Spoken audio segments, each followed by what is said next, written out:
શ્રી ગણેશાય નમઃ. દુર્ગે સ્મૃતા હરસી ભીતિમ શેષ જંતો સ્વસ્તે સ્મૃતા મતિમતીવ શુભમ દદાસી. દારિદ્ર દુઃખ ભયહારિણી કા તદન્યા સર્વોપકાર કરણાય સદાર્ધ ચિત્તા. સર્વ દર્શક મિત્રો સુપ્રભાત, જય શ્રી ગણેશ. વીટીવીની વિશેષ રજૂઆત ભવિષ્ય દર્શન કાર્યક્રમ જ્ઞાન આધ્યાત્મિકતા અને જ્યોતિષનો આ ત્રિવેણી સંગમ. મિત્રો ક્યારેક ક્યારેક આપણને એવું લાગ્યા કરે છે કે જીવનમાં કંઈક ખૂટે છે અને એની પૂર્તિ માટે વ્યક્તિ પ્રયત્ન કરે છે, પ્રયત્નમાંથી સફળ નથી થતો ત્યારે એ કરજ કરે છે, દેવું કરે છે. દેવું કરે પછી એ દેવું ભરપાઈ ન થાય એના કારણે પારિવારિક સમસ્યાઓ અને સંકટો નિર્માણ થાય, સ્વાસ્થ્ય ઉપર એની અસર થાય, ક્રોધ આવી જાય, પરિવારની અંદર એમ કહેવાય છે કે જે શાંતિ મળવી જોઈએ એની જગ્યાએ અશાંતિ થાય, ધંધાની અંદર ધ્યાન ના આપી શકાય, ઘણી બધી બાબતો એવું છે. તો એના વિશે આજે આપણે વાત કરી છે. ગ્રહોની દ્રષ્ટિએ કરજ વધે એના માટે શું કરવું જોઈએ અથવા તો કરજ ના વધે એના માટે કયા કરવા જોઈએ ઉપાયો. સાથે સાથે આજે 12 રાશિના જાતકોનો દિવસ કેવો રહેશે, શું કરવાથી લાભ થાય, શું કરી તો નુકસાન, કયા મંત્રનો જાપ, શેનું કરવું જોઈએ, દાન, ઘણી બધી વાતો છે. આપના પ્રશ્નોના જવાબ તો ખરા જ, 2 પત્રો પણ આવેલા છે, એના જવાબ પણ આપણે લેવાના છે. પણ શરૂઆત કરીએ હર હંમેશની જેમ પંચાંગથી. કારણ કે તદેવ લગ્નમ સુદિનમ તદેવ તારા બલમ ચંદ્ર બલમ તદેવ વિદ્યાબલમ દેવબલમ તદેવ લક્ષ્મીપતે તે દ્રિયુગમ સ્વરામી. મિત્રો 26/7/2024 આજે શુક્રવાર છે, અષાઢ મહિનો છે, કૃષ્ણ પક્ષ અને આજે ષષ્ઠી કહેતા છઠ તિથિ છે. નક્ષત્ર છે ઉત્તર ભાદ્રપદા, શુકરમા નામનો યોગ અને ઘર નામનું કરણ. બપોરે 12 કલાક અને 41 મિનિટ સુધી આ ઘર કરણ ચાલે છે, ત્યારબાદ વણિજ કરણની શરૂઆત થાય છે. આજે ચંદ્રમા જે પરિભ્રમણ કરી રહ્યો છે એ રાશિનું નામ છે મીન રાશિ. તો મીન રાશિના અક્ષર છે દ, ચ, જ અને થ. સ્વામી એનો બૃહસ્પતિ કહેતા ગુરુ છે. તો મીન રાશિવાળા જાતકો માટે દિવસ આજનો મંગલમય રહેશે. સાથે સાથે જે કોઈ જાતકોનો જન્મ થાય એની રાશિ મીન રહેશે. પંચક હોવાના કારણે પંચકને લગતા કામકાજ ન થાય એનું ધ્યાન રાખવું જોઈએ. જય ગણેશ. હવે વાત કરીએ દિન વિશેષની. આજે દિન વિશેષની અંદર આપણે જાણવું છે કે ઘણી વખત તમે જોજો પરેશાનીઓ જે છે ને એ ક્યારેક ક્યારેક એવું આપણને વાતાવરણ બનાવે છે કે જેના કારણે પરેશાન વ્યક્તિ રહ્યા જ કરે છે. અને એટલા માટે કદાચ આપણે ગઈઢિયાઓ એમ કહેતા હતા કે કરજ ના કરો બને ત્યાં સુધી. થોડું ખાઓ પણ ચાવીને ખાઓ, બરાબર, થોડું વાપરો પણ દેવું ના કરો. કારણ કે કરેલું દેવું અને માથાના વાળ ક્યારે વધી જાય કંઈ નક્કી નથી હોતું. તો દેવું ન કરવું હોય છતાં થઈ જાય છે. તમે જોજો હવે અત્યારે તો એક લોન લેવાની ફેશન થઈ ગઈ છે. મકાન લેવું છે તો કે લોન લઈ લ્યો, છોકરાઓને ભણાવવા મોકલવા છે તો કે લોન લઈ લ્યો, બરાબર છે, કોઈ જમીન મકાન મિલકત ખરીદવું છે તો કે લોન લઈ લ્યો, વાહન ખરીદવું છે, વ્હીકલ ખરીદવું છે તો કે લોન લઈ લ્યો, બરાબર. હવે આ કરજ થયું કે નહીં થયું? જે વ્યક્તિની પાસે કમાવવા માટે એક બળ છે તો એ કુંડળીની અંદર આપણને ખબર પડી જાય કે આ વ્યક્તિ આટલું આ સમય દરમિયાન કમાઈ શકશે. હું તમને કહું કે અત્યારે વર્તમાન સમય માનો કે કુંભ રાશિની અંદર અત્યારે શનિનું પરિભ્રમણ ચાલુ છે. હવે એના કુંડળીમાં મીન રાશિની અંદર માનો કે 9મા ભાગ્યસ્થાનની અંદર સૂર્ય બેઠેલો છે. તો અત્યારે કરજ એને કરી લીધું, બરાબર, પણ એ કરજ અત્યારે ભરી શકે છે સમજો. પણ 2025નો માર્ચ મહિનો આવે એટલે આ શનિ મહારાજ પોતાનું સ્થાન બદલી અને એ કુંભ રાશિમાંથી મીન રાશિમાં જાય. હવે મીન રાશિમાં ભાગ્યસ્થાન છે તો ભાગ્યસ્થાનમાં શનિ સારું બળ આપે, પણ પેલા સૂર્ય સાથે યુતિમાં આવે તો એને આપણે સંઘર્ષ યોગ કહીએ. તો કોઈ પણ વસ્તુ એને સંઘર્ષથી પ્રાપ્ત થાય, બરાબર. હવે માનો કે કરજ કર્યું છે, જે સમય સારું ચાલતું હતું એવું ચૂકવી દીધું, બરાબર છે, પણ જ્યારે સમય ખરાબ આવ્યો અને એવા સમયે કરજ ચૂકવવા માટે પણ માણસને કરજ લેવું પડે. અને એવા સમયે એમ કહેવાય છે કે ભાઈ જ્યાંથી મળે તે રીતે, જે રીતે મળે તે રીતે, બરાબર. અત્યારે બીજું બધું જોવાનું માંડી વાળો, અત્યારે તો જે પ્રમાણે મળે એ પ્રમાણે લઈ લ્યો. અને એમ કરતા કરતા દિવસે દિવસે વ્યક્તિ દેવાના બોજા તળે જયારે દબાતો હોય ત્યારે એની કેવી દશા થાય તો જેને કર્યું હોય એને ખબર પડે. આ તો ઘા જેને વાગ્યા હોય ને એને ખબર પડે. હકીકતમાં 5 રૂપિયાના 50, 50ના 500, 500ના 5000 ક્યારે થઈ જાય ખબર નથી રહેતી. આવા સમયે ક્યારેક ક્યારેક દેવું બેંકમાંથી લીધેલું હોય, ક્યારેક ક્યારેક દેવું અન્ય વ્યક્તિઓ પાસેથી લીધું હોય, બરાબર, ધીરધાર કરતા વ્યક્તિઓ પાસેથી, ક્યારેક ક્યારેક સગાવાલાઓ પાસેથી લીધું હોય, ક્યારેક ક્યારેક નજીકના મિત્રો પાસેથી લીધું હોય. તો આવા સમયે પછી આપણે એને કહેતા જોયા છે કે તમારી પાસે જો 51 લાખની વ્યવસ્થા હોય તો મને અત્યારે 15 લાખ રૂપિયા આપો ને, હું તમને આવતા મહિને આપી દઈશ. એટલે આપણને એમ થાય કે 15 લાખની વ્યવસ્થા આની પાસે અત્યારે નથી તો આવતા મહિને ક્યાંથી આવશે, ક્યાંથી થશે એને. પણ પેલો રસ્તો શોધી રહ્યો છે કે ભાઈ કંઈક 15 લાખ પહેલાને આપી દઉં, 50 લાખમાંથી 15 ઓછા થાય તો મારું એટલું દેવું ઓછું થાય, પણ અહીંયા 15 લાખ ચડાવ્યા એનું શું? તો આવા સમયે મિત્રો આ દેવાની જયારે વાત કરવાની હોય ત્યારે આપણે કુંડળીના આધારે જોવું છે કે દેવું ક્યારે વધી જાય છે, કયા ગ્રહો એવા હોય કે એ સમયે દેવું ન કરવું જોઈએ. કદાચ થોડુંક થાય ચાલે, પણ આમ દેવું કરીને જો કરવામાં આવે બરાબર તો એ વ્યક્તિ આમ બધી જગ્યાએ આ વસ્તુ નથી હોતી. એ ક્યારેક ક્યારેક ધંધો સારો ચાલતો હોય, કામકાજ સારું ચાલતું હોય, નોકરીમાં બરકત રહેતી હોય, પગાર વધારો થતો હોય, થોડા 2-5 રૂપિયા બચતા હોય, કદાચ થોડુંક કરીએ તો બરાબર છે. પણ એના માટે એમ ના કહી શકાય કે શેર બજારમાં શેર લેવા છે માટે દેવું કરીએ. ઘણી બાબતો એવી છે મિત્રો કે આ કરજ જે છે ને એ આપણે માથા ઉપર લેતા હોય છે અને એવા સમયે સ્વપ્નાઓ બહુ મોટા હોય છે આપણા. અને સ્વપ્નાઓની પૂર્તિ માટે માણસ પ્રયત્ન તો કરે છે પણ ઊંધા રસ્તે જાય પ્રયત્ન કરે. ઉછીનું લઈને કરે ઉદારતા અને મર્દના દીકરા તો હિંમત ના હારતા. બોલો, ઉછીના પૈસા લઈ અને આને લોકો આમ તમે જોજો કે એ એક આનંદ કરતા હોય. ઉદારતા પૂર્વક એમ કહેવાય કે લઈ જજે મારી પાસે પડે તારે, પણ એ બીજાના છે તારા નથી ભાઈ, ત્યાં તો કોકની પાસેથી લીધા છે. પણ એટલા માટે માથાના વાળ અને કરજ એને વધતા મિત્રો વાર નથી લાગતી. અને ઓચિંતાનું કરજ ક્યારેક લેવું પડે. દવાખાનામાં દાખલ થયા, પૈસાની જરૂર પડી તો કરજ લેવું પડે. કોઈ પણ વસ્તુ એવી છે કે જે તાત્કાલિક ધોરણે આપણે ન લઈએ તો લાંબા સમયે નુકસાન થાય તેવી સંભાવનાઓ દેખાય છે. આવા સમયે કરજ લેવું પડે. કોઈ વખત ઓચિંતાનું કોઈ એવો પ્રશ્ન ઉભો થાય, ઘરમાં દીકરા દીકરીના વ્યભિચાર કે લગ્નની તૈયારીઓ કરવાની હોય, છોકરાઓને ભણવા માટે કદાચ પરદેશ મોકલવાના હોય, સારી યુનિવર્સિટીમાં એને એડમિશન અપાવવાનું હોય, તો આવા સમયે ગવર્મેન્ટ બેંક પણ લોન આપે છે. પણ આવા સમયે વ્યક્તિ એમ કે ભાઈ લાખ રૂપિયા તો અહીંથી મળે છે પણ હજી 2.5 લાખની જરૂર છે, બીજા 1.5 લાખ ક્યાંકથી કાઢવા પડશે. અને એવા સમયે તમને લાખ રૂપિયાનું જે બેંક અથવા તો ગવર્મેન્ટ દ્વારા જે કંઈ એજ્યુકેશનલ લોન મળતી બરાબર, પછીના જે તમારા બહારથી જે લેવાના હોય એ તમારું અચિંતાનું જયારે કરજ જયારે વધી જાય ત્યારે સમજવાનું ક્યાંક ને ક્યાંક પીડાની શરૂઆત થઈ ચૂકી છે. પણ એવા સમયે શાસ્ત્ર એમ કહે છે કે કરજ ઉતારવું જો હોય તમારે તો એના માટેના શાસ્ત્રમાં ઉપાયો પણ બતાવવામાં આવેલા છે. મને તો એટલી ખબર પડે કે કદાચ માનો કે ઇલેક્ટ્રિસિટી લાઇટ ના હોય તો એવા સમયે આખા ઘરમાં આપણે પ્રકાશ ન કરી શકીએ. સ્વાભાવિક છે, લાઇટ હોય તો ટ્યુબલાઇટ થાય, બલ્બ થાય, બરોબર, આખા ઘરમાં પ્રકાશ આવે. પણ માનો કે લાઇટ નથી તો એક નાનકડો દીવડો પણ જેટલો જોઈએ એટલો પ્રકાશ તો આપણને આપી જ દે છે, જે આપણા કામ માટે ઉપયોગી બને છે. અને એટલા માટે પરમાત્મા આપણને અનુકૂળ બને મિત્રો. પણ એના માટે મારે તમારે જોવા પડશે કુંડળીના ગ્રહોને. કુંડળીના ગ્રહો શું મને કરજ કરવા માટે પ્રેરિત કરે છે? કુંડલીના ગ્રહો મારા મગજની અંદર એક મહત્વાકાંક્ષાઓનું મોટું બીજ રૂપે છે. ઘણી વખત શૂન્યમાંથી સર્જન કરવું છે, પોતે કરવું છે, બાપાને બતાવી દેવું છે. આવું કરવાવાળા છોકરાઓ કરજ કરતા હોય છે, છેવટે એનું દેવું બાપા જ ભરવું પડતું હોય છે. તો આવા બધા પ્રશ્નો જો આપણા જીવનમાં નિર્માણ થતા હોય ત્યારે કુંડળીની અંદર બીજો જે ભાવ છે એને ધનભાવ કહેવામાં આવે છે. ધનભાવ એટલે જ્યાંથી ધન પ્રાપ્ત થવાનું છે, પરિવાર, કુટુંબ અને સાથે સાથે ધનના ભાવને પણ બીજા સ્થાનને માનવામાં આવે છે. તો ધન પ્રાપ્તિ માટે જે કોઈ પ્રયત્ન કરવાના છે એ ધન ક્યાંથી કેવી રીતનું મળશે એ તમને બીજા સ્થાનમાં જોવા મળે છે. પણ જન્મ જ્યોતિષીઓ એમ કહે છે કે બીજું સ્થાન અને 12મું સ્થાન, ભાઈ બીજું સ્થાન અને 7મું સ્થાન એ મારક સ્થાન છે. એ ક્યારેય એ વૃદ્ધિ પામે કંઈ કહેવાય નહીં, બરાબર છે. તો એટલા માટે જેમ કહેવાય છે કે બીજા સ્થાન અને ધન સ્થાન છે, પણ તમારી જે મહત્વાકાંક્ષાઓ છે, તમારી જે ઈચ્છાઓ છે, તમારી જે જીજીવિષાઓ છે એનો ક્યારેક કોઈ અંત નથી આવવાનો. એક વસ્તુ નક્કી કરી લો, કારણ કે બીજા સ્થાન દ્વારા આ વસ્તુ આપણને જોવા મળે. બીજું સ્થાન બુદ્ધિનું પણ છે, બીજું સ્થાન વાણીનું પણ છે. માણસ વાણી દ્વારા, માણસ બુદ્ધિ દ્વારા સારું કમાઈ શકે છે, પણ બધાના હરખા એક દાડા જતા નથી. હાથે હાથ દાડા અઠવાડિયું આખું હરખું જતું નથી. ક્યાંક ચડાવ ક્યાંક ઉતાર જોવા મળે. અને એટલા માટે જન્મકુંડલીમાં બીજું સ્થાન જોવાનું હોય. બીજા સ્થાનથી 7મું સ્થાન, 7મું સ્થાન એટલે 8મું સ્થાન થયું. તો 8મું સ્થાન એ સામાન્ય રીતે આરોગ્ય અને આયુષ્યનું સ્થાન છે. પણ બીજા સ્થાનથી ભાવાર્થ ભાવના સિદ્ધાંત પ્રમાણે આ કરજનું સ્થાન કહ્યું. ધન પ્રાપ્તિ માટે માણસ કરજ કરતો હોય અને એવા સમયે 8મા સ્થાનની અંદર કોઈ પણ ખરાબ ગ્રહ બેઠેલો હોય અથવા બીજાના સ્થાનનો માલિક ગ્રહ 8મા સ્થાનમાં બેઠેલો હોય ત્યારે આ વ્યક્તિ ઓચિંતાનું દેવું કરે અને પછી એ ભરપાઈ ન કરી શકે. અને એના કારણે પારિવારિક ક્લેશો ઉત્પન્ન થાય, એના કારણે માનસિક ઉચાટ આખો દાડો રહ્યા કરે, ધંધામાં બરકત ના થાય, ધંધામાં ધ્યાન ના આપી શકે, નોકરીમાં એને સફળતા ન મળે એટલે નોકરીમાં સતત એના વિચારો ડગુમુગું થયા કરે. ઘણી વખત નોકરી ચેન્જ કરી નાખે, ઘણી વખત જે આવે છે એ ઓછું આવે છે એટલે ઘરમાં ના આપી શકે, એના કારણે ઘરમાં કકડાટ થાય કે ઘરનો ખર્ચ તો કરવો જોઈએ ને, જે ખર્ચો થતો હોય તો કરવો જોઈએ. તો આવા સમયે કુંડળીની અંદર 8મા સ્થાનને જોવું રહ્યું મિત્રો. અને એટલા માટે એમ કહેવાય છે કે જે વ્યક્તિની કુંડળીની અંદર બીજું સ્થાનનો માલિક જો 8મા સ્થાનમાં હોય, બીજા સ્થાનનો માલિક 6ઠું સ્થાન એ ઋણ, રોગ અને શત્રુનું છે. તો 6ઠું સ્થાન એ પણ ઋણનું સ્થાન છે. તો ઘણી વખત આ બધા ખાડા છે. આપણે આ જ્યોતિષમાં ખાડાનું સ્થાન કહેવામાં આવે. ખાડા કરો એટલે પૂરાય. ઘણા બધા એવું કે ઉદ્યોગપતિ હોય ને એની પાસે આપણે જઈને કહીએ કે ભાઈ તમારે કેટલું કરજ છે, તો કે અમારી પાસે 150 કરોડનું કરજ છે, અમારી પાસે 100 કરોડનું કરજ છે, અમારી પાસે 50 કરોડનું કરજ છે. પણ આપણે કંઈક આટલું બધું કરે તો કે ભાઈ ધંધામાં નાખવા હોય તો લેવા પડે. તો પણ આટલું બધું કરે તો એને શું કીધું, પ્રશ્ન શું, જવાબ શું મળે કે મારા ખાડો કરીએ ને તો પૂરાય, બરાબર. એટલે ખાડો કરવાનો એટલે પૂરાઈ જાય. એટલું બધું આપણી પાસે હોય નહીં, બરાબર, ટેકરા ન થઈ શકે, ખાડો હોય તો પૂરાય.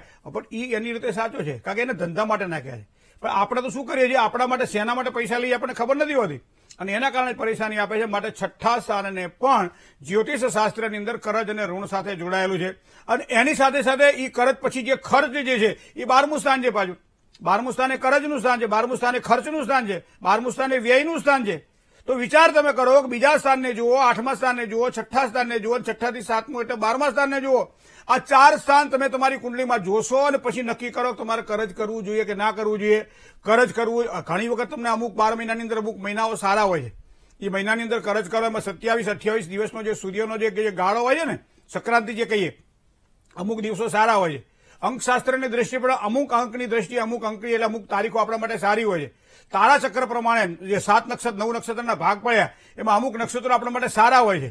તો આ સારા નક્ષત્ર અંકશાસ્ત્રના આધારે સારી વસ્તુ અને જન્મકુંડળીમાં સારા ગ્રહો જો પડ્યા હોય, ફરજિયાત કરવું પડે હોય દેવું, તો દેવું કરવું જોઈએ અને દેવું ઝડપથી ઉતરી જાય છે. પણ અમુક દેવા એવા છે કે જે લાંબા સમય સુધી ઉતરતા નથી અને એના કારણે વ્યક્તિ પરેશાની ભોગવે છે. માટે 6ઠ્ઠા, 8મા અને 12મા સ્થાનની અંદર આ વસ્તુને ધ્યાનમાં રાખવી રહી તો એના કારણે આપણને સારા પરિણામોની પ્રાપ્તિ થાય. બીજું સ્થાન તો ખાસ જોવું રહ્યું. હવે આ બધું સ્થાન તો કુંડળીમાં જોઈએ ત્યારે ખબર પડે, પણ અત્યારે માનો કે દેવું વધી ગયું તો શું કરું? તો હું તમને બહુ એક સરળ ઉપાય બતાવું. ઘરની અંદર કદાચ ન હોય તો બજારમાંથી પાણી વગરનું એક શ્રીફળ, બોળિયું જેને આપણે ગુજરાતીમાં કહીએ, એવું શ્રીફળ ઘરે લાવવામાં આવે. એ શ્રીફળની ઉપર તમારે એક સ્વસ્તિક બનાવવાનો છે. પણ સ્વસ્તિક શેનો બનાવવાનો છે? તમારે સિંદૂરની અંદર ચમેલીનું તેલ નાખી અને ચમેલીના તેલવાળું જે સિંદૂર જે તૈયાર કર્યું છે એના દ્વારા સ્વસ્તિક બનાવવાનો હોય છે. તો 2 બાજુ સ્વસ્તિક બનાવવાના, એક આગળના ભાગમાં, એક પાછળના ભાગમાં. 2 બાજુના જે ભાગ વધે છે ત્યાં ત્રિશૂળ બનાવવાનું હોય. સરળ ઉપાય છે મિત્રો. બીજું તમને એક વસ્તુ કહું, તમારું મન જો સારું હોય ને તો બધું સારું થાય. મન માંદું હોય તો બધું માંદું થાય. આ બધી વસ્તુ આપણને બહારથી પૈસા લાવીને હાથો આપશે નહીં કે 5 લાખ તારા દિવાળા ચૂકવી દે. પણ જ્યારે સારો ઉપાય તમને મગજની અંદર સૂજે કે હું આ કરીશ તો મને લાભ થશે, ત્યારે સમજી લેવાનું પેલું કરેલું કે કામ લાગે છે. અને એટલા માટે કદાચ આપણે ગઈઢીઓ એમ કહેતા કે દેવતાઓ દેવું કોઈ દાડો માથે નથી રાખતા. એની પૂજા કરીએ, એનો પાઠ કરીએ, ધર્મ ધ્યાન કરીએ, જાપ કરીએ તો દેવતાઓને કરેલું હંમેશા કામ્ય કર્મ છે, માટે ફળ પ્રદાન કરે છે. અને એના માટેનો એક આ ઉપાય મેં તમને કહ્યો. લાલ કપડાની અંદર આ શ્રીફળને મૂકવાનું હોય છે. ત્યારબાદ કંકુવાળા ચોખા કરવાના હોય. હમ હનુમંતે નમઃ રુદ્રાત્મકાય હુમ ફટ દર શનિવારના દિવસે અને 1100 કહેવાય કે 1100 એટલે 11 માળા કરી અને એ ચોખાને 108 વખત એની ઉપર ચડાવવાના હોય. અને ત્યારબાદ એને યોગ્ય જગ્યાએ મૂકવાનું હોય છે કે જ્યાં કોઈની નજર ન પડે. તો આ પ્રમાણે કરવાથી અને દર શનિવારે આ ક્રિયા કરવાની હોય છે. એ ચોખા આપણે ચડાવેલા છે એને ધોઈ નાખો, એને સરસ મજાના સાફ કરી અને ચકલાવડ નાખી દો અને બીજા ચોખા તમે ચડાવો. તો આ પ્રમાણે ઓમ હમ હનુમંતે નમઃ રુદ્રાત્મકાય હુમ ફટ આ મંત્રનો જાપ કરવો જોઈએ મિત્રો. તો હંમેશા જો તમારું સાચું તમારી નીતિ હશે, સાચું તમારું કામ હશે અને તમારી ભાવના અને શ્રદ્ધા હશે કે મારે દેવું ગમે એમ થાય પણ મારે ચૂકવીને ચોખ્ખું થવું છે, તો એ પ્રમાણે કરીએ તો હનુમાનજી મહારાજ ચોક્કસ આપણને સારા આશીર્વાદ પ્રદાન કરે. તો કરજને ઉતારવા માટે આ નાનકડો ઉપાય પણ કરવા જેવો તો ખરો. જય ગણેશ. મને મળી નિષ્ફળતાઓ અનેક અને એમાંથી સફળ થયો કંઈક જિંદગીમાં, આવી ક્યાંક ઉક્તિ વાંચેલી છે. કોઈ પણ વ્યક્તિ જયારે કામ કરતો હોય ત્યારે નિરાશાનો અનુભવ થાય તો એ કામ કરેલું હોય એ પણ બગડી જાય છે અને પ્રસન્નતાપૂર્વક કરતો હોય તો એક કામ બગડેલું હોય તો પણ સુધરી જાય છે. હવે ઘણાના ઉદાહરણો છે. કર્ક રાશિની વાત કરતા પહેલા કોલર મિત્ર સાથે વાત કરીએ. હલો હેલો, જય ગણેશ. હલો હેલો, જય ગણેશ. જય ગણેશ. મારે મારા દીકરા વિશે પૂછવું છું, એની જન્મ તારીખે. તમે પેલા દીકરાનું નામ કહો, તમારું ગામ કહો, આ બધું કહો તો ખરા, કઈક થોડું ઘણું. હું લીમડી થી બોલું છું. મારા દીકરાનું નામ હરદીપ છે. એ હાલ અત્યારે કેનેડા છે. એની જન્મ તારીખ છે 18/11/2000. જન્મનો ટાઈમ સવારે 4:15 છે. એનું આગામી અત્યારે ઉબરનું કરવાનું કે છે. એનું આગામી ભવિષ્ય કેવું રહેશે? 18/11/2000 બરોબર. 2000. હા. સમય 4:15 સવારના. સવારે 4:15. જન્મસ્થળ ખંભાત. ખંભાત. હવે પ્રશ્ન કહો. એ અત્યારે ઉબરનું કરવાનું કે છે. હાલ કેનેડા છે. તો એનું ભવિષ્ય કેવું રહેશે? શું કરવાનું કે છે? ઉબર ગાડીનું કરવાનું કે છે. એટલે ઇન્ડિયા પાછું આવું છે? ના. એટલે ગાડી ચલાવવાનું કે છે ત્યાં. હા, કેનેડામાં. હા. ગુરુ અને શનિ કુંડળીમાં અત્યારે બીજા ભાગ્યસ્થાનની અંદર છે. ગુરુનું પરિભ્રમણ અત્યારે ચાલે છે. કોઈ પણ કાર્ય જે તમે કહ્યું ને એ કાર્ય મંગળ અને શુક્ર પ્રાધાન્ય છે. સાથે શનિનું પણ, કારણ કે મશીનરી અંદર આવે તો શનિનું પ્રાધાન્ય પણ જોવા મળે. જન્મ કુંડળીને જો ધ્યાનમાં રાખીએ તો કન્યા રાશિનો મંગળ એ દેહ ભાવમાં છે, મતલબ સારા પરિણામ આપે. શુક્ર પણ ધન રાશિનો છે, એ પણ સારા પરિણામ આપે. ગુરુ અને શનિ સાથે યુતિમાં છે. વર્તમાન સમય આ જૂન મહિનાથી કોઈ સારા વિચારો આવે તો સારા પરિણામ આપે. પણ વૃશ્ચિક રાશિમાં તૃતીય પરાક્રમ સ્થાનમાં સૂર્ય છે. કોઈ પણ નિર્ણય લેતા પહેલા આપણે કહીએ કે 100 ગરણે ગણીને પાણી પીવું, 5 વખત વિચાર કર્યા પછી જો તમે એમાં આગળ વધશો તો સારી સફળતા મળશે. બાકી જૂન મહિનાથી માંડી અને આવનાર 2024ના માર્ચ મહિના સુધી અને સારા યોગ દેખાઈ રહ્યા છે. જય ગણેશ. બીજા કોલર મિત્ર સાથે વાત કરીએ. હેલો. હેલો. જય ગણેશ. હા 12/6/1984 હા મારે ઘરના ઘરે રહેવા જવું છે, કેમ થાય છે? અને ઘરનું ઘર ક્યારે થાય છે? સમય સમય સાંજે સવારે 5:30. બરાબર. ઘરનું ઘર ક્યારે થશે એમ? હા, અને રહેવા જવું છે. એટલે ઘરનું ઘર લઈ લીધું તમે? નારે ના તો સાસુ ક્યાં? સસરા રહીને એને ઉપર બનાવ્યું છે. હે સાસુ સસરા રહીને એને ઉપર બનાવ્યું છે મકાન. બનાવી દીધું કે બનાવવાનું બાકી છે? બનાવ્યું છે કેટલા વર્ષોથી. તો કેમ તમને નથી રાખતા? નથી જોવાતું. જવું છે પણ ના પાડે. શું કે છે? નથી જવું એમ. ઘરવાળા ના પડે? હા, તમારે હાહુવાર ઓછું બનતું લાગે. ના રે ના, મારે બધા હારે પડી જાય, મારે શું વાંધો. ક્યારેક ક્યારેક એવા પ્રશ્નો અમુક તો આવે છે કે અમને એમ થાય કે આમાં કયો છેડો પકડો જ્યોતિષનો. અમારે હારાનું ઘર છે, ઉપર બંધાઈ ગયેલું છે, જવાતું છે નહીં, તમારો સ્વભાવ સારો છે, ઘરવાળા ના પાડે છે, તો કારણ શું? ઘરવાળાને તો જ્યોતિષીને પૂછો એના કરતા ઘરવાળાને પૂછો ને કે તમે ના કેમ પાડો છો? એક વખત હા પાડે તો ઘરમાં રહેવા દેવાય. પણ કુંડળીના ગ્રહોને જો ધ્યાનમાં રાખવામાં આવે કે પોતીકું મકાન એટલે પોતાનું મકાન હોય, પૈતૃક સંપત્તિને લગતું મકાન હોય અને એનું સુખ ક્યારે પ્રાપ્ત થાય, તો મને લાગે છે ત્યાં સુધી અત્યારે વર્તમાન સમયે ચોથા સ્થાનની અંદર કુંભ રાશિમાં શનિ મહારાજનું પરિભ્રમણ ચાલી રહ્યું છે. પણ શનિની પૂર્ણ દ્રષ્ટિ 10મા સ્થાન પર હોવાને કારણે પિતાનું સ્થાન છે 10મું સ્થાન છે. તો એવા સમય કદાચ અત્યારે રહેવા ન જવાય, પણ લાગે આવતી ઉત્તરાયણ પછી સારા યોગ બની રહ્યા છે. પ્રયત્ન કરજો બેન, ચોક્કસ જવા છે. જય ગણેશ. પત્ર છે એક ગોંડલથી વિશાલ. મારે સગાઈની ઘણી જગ્યાએથી વાત આવે છે, પરંતુ થોડા માટે અટકી જાય છે અને આગળ વાત ચાલતી નથી. તો આનું કારણ શું? કારણ શું એ તો જોવું પડશે ભાઈ. તો જણાવશો ને કોઈ ઉપાય બતાવશો. હું ઉજ્જૈન સ્થિત મંગલનાથ મંદિર જઈ અને મેં પૂજા પણ કરાવી આવ્યો છું, પણ મારા સગાઈની વાત આગળ ચાલતી નથી. મારે પાઘડીય મંગળ છે એટલે માટે જે કંઈ કરવાનું હોય તે જણાવશો અને સચોટ ઉપાય બતાવશો. જેટલી મોઢા એટલી વાતો. આવું બહુ બધું અત્યારે આ વર્તમાન સમયે આપણે જોઈ શકીએ છીએ. ઘણી વખત 28 જેવા ગુણાંક સારા મળે છે, બધી જ રીતે કુંડળી સારી મળે છે, છતાંય ક્યારેક કોઈક એમ કે મંગળ દોષ છે એટલે આ લગ્નમાં આગળ વધી શકાય નહીં. અથવા માણસમાં લગ્ન યોગમાં જ્યારે વિલંબ થાય ત્યારે પણ આપણને આ પ્રશ્ન રહે કે ભાઈ આજે 30, 35, 37 વર્ષ થાય અને છતાં જો લગ્ન ન થાય તો કયા તકલીફ હોઈ શકે. સ્વાભાવિક છે, આપણને આ રહે. પણ એના માટે કોઈ પર્ટિક્યુલર એની કુંડળીની અંદર સિદ્ધાંતોને જોવા પડે. મંગળનાથ મંદિર જઈને ઉજ્જૈનમાં તમે પૂજા કરાવી આવ્યા, પણ મંગળ તો કુંડળીમાં છે નહીં. કાકા તો ધન રાશિનો મંગળ છે. જ્યોતિષશાસ્ત્ર ખોલો, બાલબોધની અંદર લખ્યું છે કે ગુરુની રાશિમાં, ધન રાશિમાં અને મીન રાશિમાં જયારે મંગળ હોય ત્યારે મંગળ ઘાટડી કે પાઘડીએ બનતો નથી, સાદો મંગળ હોય છે. મેષ રાશિમાં, વૃશ્ચિક રાશિમાં, મકર રાશિમાં કે કર્ક રાશિમાં હોય ત્યારે મંગળ દોષ લાગતો નથી. તો પ્રથમ તો આપે જે પત્રમાં લખ્યું છે કે મંગળ દોષના કારણે છે કે મંગલનાથના મંદિર સુધી ધક્કો ખાધો તમે, સારું કર્યું, પૂજા તો કરી છે એટલું સારું. પણ ઘણી વખત એ યાત્રા અને પ્રવાસ બેમાં હાથી ઘોડાનો ફેર છે. જેમાં મન સાથે જાય એને યાત્રા કહેવાય, જયારે ફરવા હરવા જવાનું એને પ્રવાસ કહેવાય. તો મંગલનાથના મંદિરમાં જઈને શેની પૂજા તમે કરી? અડધો કલાક, કલાક કે 1.5 કલાક તમને 2 કલાક પૂજા કરે, શેની પૂજા કરી? એના કરતા જેની કુંડલીમાં મંગળ દોષ હોય એ શું ઘેર બેઠી નજીકના કોઈ મંદિર હોય ત્યારે ગામનો કોઈ ગોર બાપા હોય એના આશ્રય રહી અને શું પૂજા ના કરાવીએ કે? એના માટે ત્યાં જવું જરૂરી છે? પણ ના, આપણને તો બીજાએ કર્યું એટલે આપણે કરવું જોઈએ. પણ તમારી કુંડળીમાં વૃશ્ચિક રાશિમાં બેઠેલો શનિ એ લગ્ન યોગમાં વિલંબ કરાવડે. મારા તો હવે વીટીવીના દર્શકોને બધાને ખબર પડવા માંડી છે આ વસ્તુની કે વૃશ્ચિક રાશિમાં જયારે શનિ હોય ત્યારે લગ્ન, અને હોય 90 કુંડળી જોઈએ એટલે આપણને ખબર પડે કે આ વસ્તુ બતાવે છે. તો લગ્ન યોગમાં વિલંબનું મૂળ કારણ ચોથા સ્થાનમાં ધન રાશિનો બેઠેલો મંગળ નથી. કારણ કે તો ધન રાશિમાં છે, ગુરુની રાશિમાં છે. મંગળ દોષ લાગતો નથી. તમને કોઈએ કીધું કે કાટડીય મંગળ કે પાઘડીય મંગળ છે પુરુષને તો સામે મંગળવાળી છોકરી જોઈએ? ના, એવું જરૂરી નથી. પણ શનિ મહારાજ તૃતીય પરાક્રમ સ્થાનમાં બેઠા છે અને પાછા વૃશ્ચિક રાશિના હોવાના કારણે લગ્ન યોગમાં વિલંબ કરાવડાવે છે. બાકી કુંડળી હારા મારી તમારી મને લાગે કદાચ 2024ના સપ્ટેમ્બરથી શરૂ કરો, 2025ના માર્ચ એપ્રિલ સુધી સારા પરિણામો પણ મળે.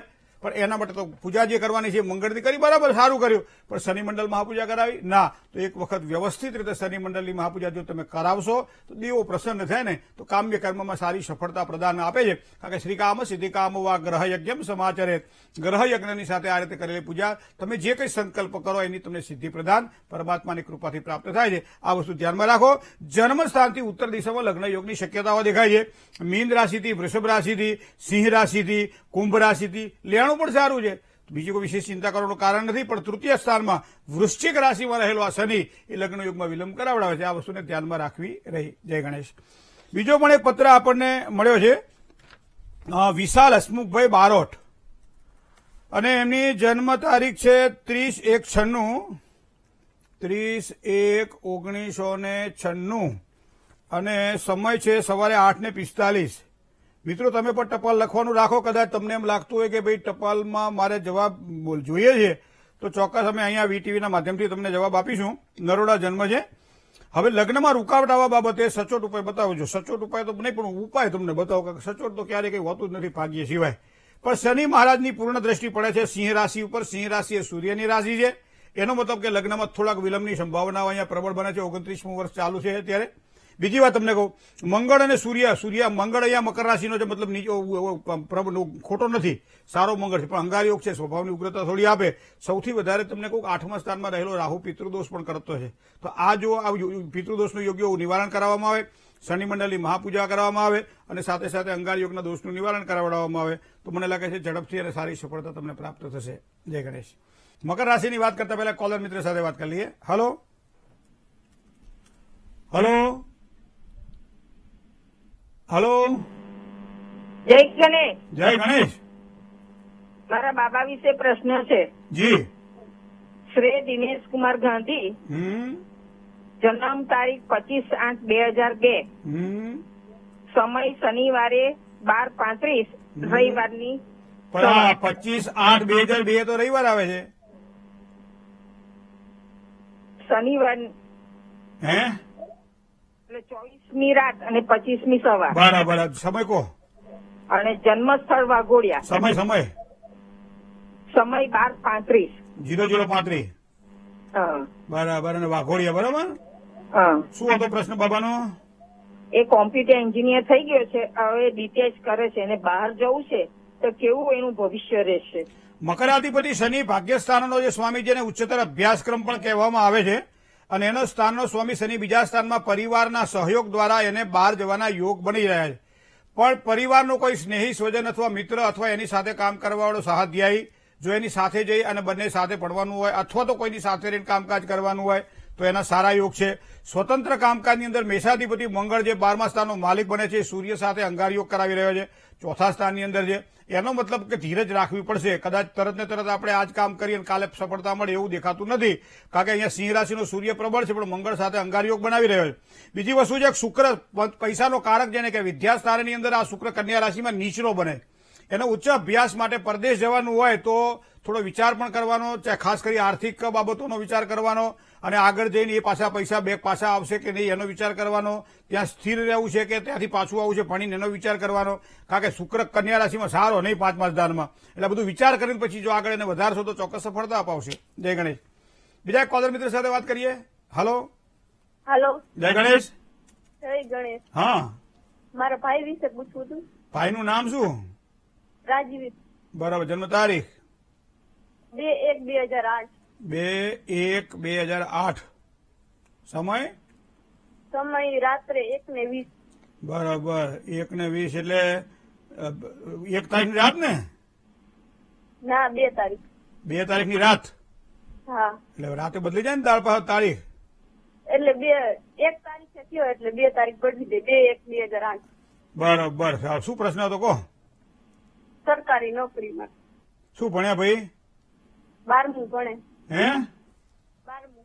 હજી તો 16 વાયો છે કે કેરી ક્યારે આવશે? હે? હા. આંબો હજી વાયો નથી ને કેરી ક્યારે આવશે? એટલે પૂછવું છે હું સરકારી પણ પૂછું આ કઈ ખેતર પેલા લો તો ખરા, પછી ખેડવાનું વાત કરો પછી કોકામાં હું વાવું. ખેતર આપણા નામે છે ને હજી તો. ખરું ને? બેંકમાં રોજ છે. પ્રશ્નો ક્યારે પૂછવા જોઈએ આ વસ્તુ બહુ જ વિવેકપૂર્વક હું તમને કહું. કે લગ્નની આમ ઉંમર હોય ને એ સમય પૂછીએ કે ભાઈ લગ્ન ક્યારે થશે, તો એનો જવાબ હું તમને સરળતાથી બહુ જ સરસ રીતે ગ્રહોના મંડળને ધ્યાનમાં રાખીને આપી શકું. એનાથી સંતોષ પણ થાય, ભગવાન કરે એનું કામ પણ થાય. પણ હવે તમે 11-12 વર્ષનું છોકરું પૂછો કે લગ્ન ક્યારે થશે, એને સંતાન ક્યારે થશે, એનું ભવિષ્ય કેવું રહેશે, તો આ બધું તો આટલું ના જોઈ શકાય. 12મા ધોરણમાં હજી તો પરીક્ષાઓ નથી આપીને આપણે પૂછીએ છીએ કે સરકારી નોકરી મળશે કે કેમ. હા, ઘરવાળા જો કોઈ સરકાર સાથે જોડાયેલા હોય તો સરકારી નોકરી મળે એવા યોગ અહીંયા બતાવી રહ્યા છે. મંગળ બેઠેલો છે 10મા સ્થાનની અંદર, પહેલા એને ભણવામાં ધ્યાન આપવા દો. કાકા અહીંયા વૃષભાધિપતિ શુક્ર છે. શુક્ર અહીંયા કુંડલીમાં જો જોવા જઈએ તો એ શુક્ર બેઠો છે પરાક્રમ સ્થાનમાં, અધિશત્રુ બને છે. ભણતરમાં જઈએ તો થોડું આગળ વધતા થોડી તકલીફો દેખાય છે. ભણવા દો થોડુંક એને, ભણશે ને પછી આપણે શાંતિથી એનું જોઈ લઈશું. જય ગણેશ. બીજા કોલર મિત્ર સાથે વાત કરીએ. હેલો. હેલો. જય ગણેશ. તમે જે વ્યક્તિને કોલ હલો હલો છે હા, જય ગણેશ. આ શેના રેકોર્ડિંગ કરો છો? ના, રેકોર્ડિંગ નથી કરતા. હે? રેકોર્ડિંગ નહીં કરતા. હું બહાર આવીને વાત કરું. હા બોલો. મારું નામ દરજી જયંતિભાઈ છે. મારે ગુરુજી મારા બાબલા વિશે પૂછવાનું છે. જન્મ તારીખ? જન્મ તારીખ છે 3/9/2003. 3/9/2003. સમય સવારના 9 વાગે. સવારમાં 9 વાગે. જન્મ સ્થળ? જન્મ સ્થળ બનાસકાંઠા, થરાદ હોસ્પિટલમાં. બરાબર. તમે વારાઈનો છો એમ ને? હા, વારાહી બનાસકાંઠાનું થરાદ. થરાદ જોયું ભાઈ મેં. તમારા હનુમાનજીનું મંદિર છે ને ગામ વચ્ચે? હા. હા, તો પછી ના, સાચું ગુરુજી. હા, શું પ્રશ્ન તો કહો. હવે એને ત્રીજા વર્ષની કોલેજ પૂરી થઈ ગઈ છે ને એને અમે કંઈક કહીએ ને તો ગુરુજી શું કરે ખબર, કાર ક્રોધ બહુ ગુસ્સો બહુ આવે છે. એના માટે મને કંઈક નિવારણ આપવું છે. હવે જો હું તમને ગુસ્સાનું કારણ બતાવું. કન્યાદીપ બુધ સૂર્યથી આગળ હોવાના કારણે બોલવા વધારે જોશે, સમજાવવા વધારે જોશે. એક વસ્તુ આ. પછી તમે એને સમજાવશો તો નહીં સમજાય, એને જે સમજણ એની છે એ સમજે છે. બીજી વસ્તુ તમને કહું, સૂર્ય અને ગુરુ સાથે યુતિમાં હોવાના કારણે એ ખૂબ જ આગળ વધશે અને ખૂબ જ સારી રીતે પોતાની મહેનત દ્વારા સફળતા પ્રાપ્ત થશે. એક જ ખાલી એની આ આપખોડ છે. શું? એનો મંગળ ખાડે બેઠેલો હોવાના કારણે ક્રોધ, ગુસ્સો બહુ આવે. તો ગુસ્સા માટે મંગળની ઉપાસના કરવામાં આવે, ભગવાન ગણપતિની પૂજા કરવામાં આવે તો વધારે સારી સફળતાની એને પ્રાપ્તિ થાય. એક લાલ ઊનનો દોરો હોય ને એ શરીરના માપનો લેવાનો, જમણા હાથના કાંડે મંગળવારે માતાના હાથે બંધાઈ દેવાનો અને દર મંગળવારે ગોળનું પાણી બનાવીને નજીકમાં કોઈ આંકડો હોય આંકડાના થડમાં રેડવાનું અને ઓમ ગંગ ગણપતયે નમઃ મંત્રનો જાપ કરવાનો. આટલું કરશે તો ચોક્કસ એનો ગુસ્સો થોડો ઓછો થશે. એને કરવો હશે તો. બીજી વસ્તુ એ છે કે એની કુંડલીમાં બાકીના બધા ગ્રહો પાવરફુલ છે, પણ ચંદ્ર વૃશ્ચિક રાશિનો છે, અનુરાધા નક્ષત્રનો, બરાબર. તો ચંદ્રની હારી વીંટી પહેરાવી દો ને કદાચ એનાથી સારો લાભ થાય. જય ગણેશ. મિત્રો, આજે જેની જન્મ તારીખ છે એવા તમામ દર્શક મિત્રોને પહેલા તો ખૂબ ખૂબ શુભકામનાઓ. જન્મ તારીખ પ્રમાણે જો ભવિષ્ય જોવા જાય તો અંકશાસ્ત્રની અંદર શનિનું પ્રાધાન્ય છે. મતલબ આગામી વર્ષ તમારા માટે થોડું મહેનતનું રહેશે. સાથે સાથે સંઘર્ષ કરી અને સફળતા મળે અને સફળતા પછી જે આનંદની અનુભૂતિ થાય એ તમારા માટે અલગ કંઈક નવું નિર્માણ કરશે વાતાવરણ. હનુમાનજી મહારાજની પૂજા તમને ખૂબ જ સારો લાભ કરાવડાવશે. ખાસ કરી શનિ મહારાજની કૃપાની પણ આ વર્ષે જરૂર રહેશે. મતલબ કે કર્મની પ્રત્યે વિશેષ શ્રદ્ધા રાખીને કામકાજ કરો અને એ કર્મ જ્યારે કરો ત્યારે એ કર્મ પૂરું થાય પછી જ બીજા કર્મની શરૂઆત કરો. આ પ્રમાણે કરવાથી તમને સારા પરિણામોની પ્રાપ્તિ થશે. કોઈ પણ વ્યક્તિ જ્યારે તમારા વિશે ખોટું બોલતો હોય, તમારા વિશે ખોટા વિચારો વ્યક્ત કરતો હોય ત્યારે આવા વ્યક્તિઓથી બને ત્યાં સુધી આ વર્ષ દરમિયાન દૂર રહેજો. એનું કારણ કે તમારું મન ખાટું થઈ જાય અને એના કારણે તમને પરિણામ ન મળે. તો ખાસ ઉપાય તરીકે મેં કહ્યું એ પ્રમાણે હનુમાન ચાલીસાનો પાઠ કરવામાં આવે, શનિ મંડળ જે કહેવાય એના જાપ કરવામાં આવે, કોણસ્થ પિંગલો બભરુ કૃષ્ણ રૌદ્રોંતકો યમઃ સૌરી શનિશ્ચરો મંદ પીપલાદેન સંસ્કૃતા એતાની દશનામાની પ્રાતરુત્થાય આપણે શનિચર કરતા પીડા ન કદાચિત ભવિષ્યથી શનિવારે પીપળાના થડમાં બેસી અને આ પાઠ કરવામાં આવે, ચોક્કસ સફળતા મળશે. હવે જેની આજે લગ્ન તિથિ છે એવા તમામ દંપતીને પહેલા તો ખૂબ ખૂબ શુભકામનાઓ. સાંસારિક સુખની અંદર ક્યારેક ક્યારેક એવા પ્રશ્નો નિર્માણ થતા હોય છે કે આપણને એમ થાય કે ભાઈ આના કરતા તો એકલું રહેવું સારું, આના કરતા તો આમ કરવું સારું, તેમ કરવું સારું. પણ એ સમય થોડીક વારનો જ હોય છે. એ સમય નીકળી જાય પાછું બધું એ હેમખેમ થઈ જાય બધું. તો એનો મતલબ એવો થાય કે સમયને જે વ્યક્તિ સાધે છે, સમજી લો બધી સાધનાઓ એના માટે સફળતા આપે છે. ખાસ કરી દાંપત્ય જીવનમાં થોડુંક છોડવાની જો તમારી વૃત્તિ આ વર્ષ દરમિયાન હશે તો ખૂબ જ સારા પરિણામ તમને પ્રાપ્ત થવાના છે. ખાસ કરી સંતાનો દ્વારા સારો લાભ થવાની શક્યતાઓ પ્રબળ બની રહી છે. પૈસા થોડા બચશે. કોઈ નવી વસ્તુઓ ખરીદવાની હોય તો એના માટે પણ તમારા માટે સારો સમય છે. એકંદરે આ વર્ષ તમારા માટે આમ લાગણીવાળું છે. લાગણીનો જેટલો આમાં પ્રેક્ટિકલ થવું અને લાગણીશીલ બનવું, તો આ વર્ષ તમારા માટે લાગણીનું વર્ષ છે. જો વ્યવસ્થિત રીતે જીવશો તો ચોક્કસ તમને સારામાં સારી મજા આવશે. અને છતાંય કંઈક તકલીફ દેખાતી હોય તો દર શનિવારના દિવસે થોડાક અડદને બાફી નાખો, માથા ઉપરથી 7 વાર ઉતારી અને કંઈક ગાયને કે એને ખવડાવી દો. એના કારણે તમને સારી સફળતાની પ્રાપ્તિ થશે. જય ગણેશ. તન્મે મનઃ શિવ સંકલ્પ મસ્તુ. શુભત્વની જો વાત કરવામાં આવે તો 8નો અંક આજના દિવસ માટે ખૂબ જ સારો લાભ કરાવડાવે. રંગ જોઈએ તો સિલ્વર અને દૂધિયો રંગ, આ બંને આજના દિવસ માટે ભાગ્ય માટે ખૂબ જ અનુકૂળ રંગ છે. સારા સમયનો વિચાર કરીએ તો સવારમાં 8 કલાક અને 46 મિનિટથી 10 કલાક અને 27 મિનિટ સુધીનો જે સમય છે એ સમય સારામાં સારો સમય છે, જેમાં કોઈ પણ સારું કામકાજ કરવું હોય તો સારો લાભ થાય. રાહુકાળનો વિચાર કરીએ તો સવારમાં 10 કલાક અને 27 મિનિટથી બપોરે 12 કલાક અને 8 મિનિટ સુધીનો રાહુકાળ છે. આ સમય દરમિયાન કોઈ પણ સારા અને નવા કામ ન કરવા એ ખાસ જરૂરી છે, જેની શરૂઆત ન થાય તો ધ્યાન રાખજો. દક્ષિણ દિશા એ શુભત્વને આપવાવાળી દિશા છે. અગ્નિ ખૂણો અને નૈઋત્ય ખૂણો બંને સાચવવાવાળો ખૂણો છે. રાશિની વાત કરીએ તો 2 રાશિવાળાએ સાચવવું પડશે, એક વૃશ્ચિક રાશિ અને એક ધન રાશિ. તો વૃશ્ચિક અને ધન રાશિવાળા જાતકોને આજે તન, મન અને ધનથી સાચવવું પડશે. જય ગણેશ. કેલિફોર્નિયાથી યુએસએ અમેરિકાથી એક મેસેજ આવેલો છે ભાઈનો, અને એમને લખ્યું છે કે ભાઈ ભવિષ્ય દર્શન કાર્યક્રમ અમારે અમેરિકામાં જોવું હોય તો શું કરવું પડે. તો બહુ સરસ એમનો પ્રશ્ન, કે આ પ્રદેશમાં વસતા ઘણા બધા આપણા ગુજરાતી મિત્રો છે કે જે આ કાર્યક્રમ નિયમિત રીતે જુએ છે. ઘણા બધાના ફોન પણ આવે છે અને એનો અમને સંતોષ પણ છે કે ત્યાં બેઠા બેઠા પણ આપણો ભવિષ્ય દર્શન કાર્યક્રમ જુએ છે. તો એમનું નામ જે છે એ યોગેન્દ્ર ઠાકર છે, ટોરેન્સમાંથી, કેલિફોર્નિયામાંથી. એ પોતે લખે છે કે ભવિષ્ય દર્શન કાર્યક્રમ જોવા મળતો નથી, તમારી પાસે કોઈ માહિતી હોય તો જણાવજો. સમયના થોડા ફેરફારોના કારણે ક્યારેક 8 થી 9નો સમય આપણો હમણાં થોડાક સમય માટે આપણે રાખેલો, પણ દર્શકોને ખાસ ધ્યાનમાં રાખી અને પાછો એ સમયનો ફેરફાર આપણે કરી નાખ્યો છે. એટલે આ સમય ઇન્ડિયન ટાઈમ પ્રમાણે 9 થી 10નો 1 કલાકનો આપણો કાર્યક્રમ રહેશે. હવે માનો કે તમારે પાસે કોઈ બીજી વ્યવસ્થા ન હોય તો નેટ ઉપર જાઓ અને VTVGujarati.com લખો અને એની અંદર એક લાઈવનું ઓપ્શન આપવામાં આવે છે.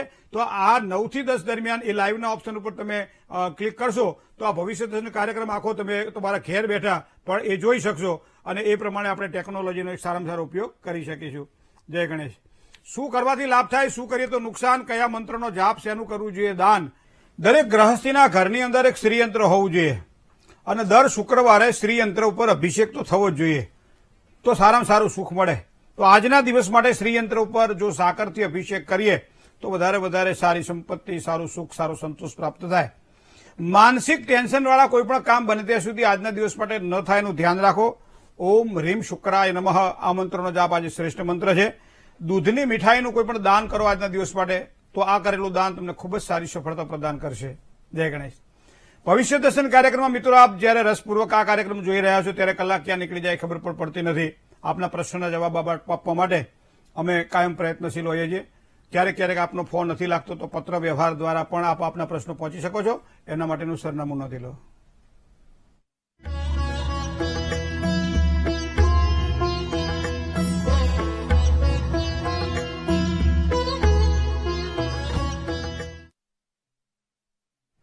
ભવિષ્ય દર્શન કાર્યક્રમ આજે બસ આટલું જ. આવતીકાલે નવા વિચારો સાથે ફરીથી મળશું. રૂબરૂ મુલાકાતની ઈચ્છા હોય તો મોબાઈલ નંબર આપવામાં આવે છે, સાથે એડ્રેસ પણ આપવામાં આવે છે. આપ પધારો, આપનું સ્વાગત છે. મને રજા આપશો. જય ગણેશ.